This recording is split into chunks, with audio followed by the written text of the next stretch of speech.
Hari ketiga pelaksanaan ujian nasional, siswa penyandang disabilitas masih kesulitan kerjakan soal. Dan pengawas ujian pun akhirnya turun tangan untuk membacakan seluruh soal. Alex Paldata mendengarkan satu persatu soal ujian nasional yang dibacakan pengawasnya. Cara ini dilakukan karena Alex satu-satunya peserta ujian penyandang tunanetra di Palembang. Meski soal ujian tersedia dalam huruf Braille, Alex tetap kesulitan membaca pertanyaan panjang.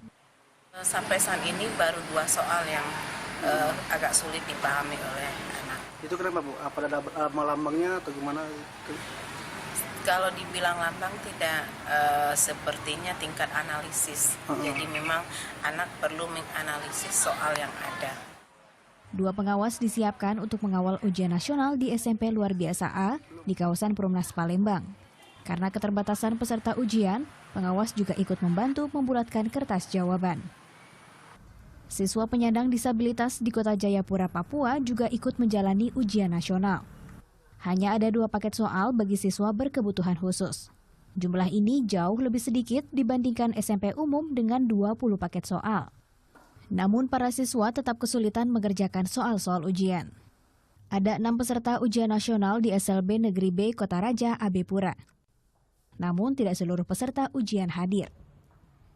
Sampai hari ketiga pelaksanaan ujian nasional di Kota Jayapura, masih ada 1 siswa di SLB Negeri Kota Jayapura yang tidak hadir mengikuti ujian nasional. Nah, sekolah ini belum dapat konfirmasi mengapa siswa tersebut tidak datang dalam ujian nasional.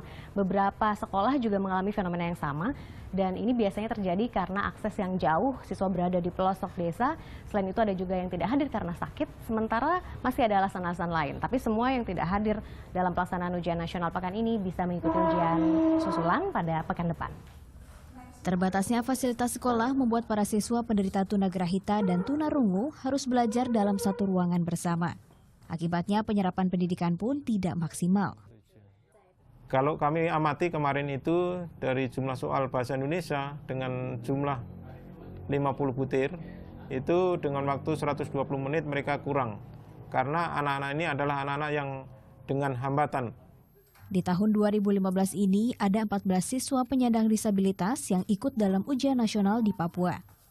Mereka tersebar di Kabupaten Biak Numfor, Nabire, dan Merauke. 3 hari pelaksanaan ujian, pihak Kementerian Kebudayaan dan Pendidikan tidak menemukan pelanggaran maupun indikasi kebocoran soal. Tim Liputan melaporkan untuk NET.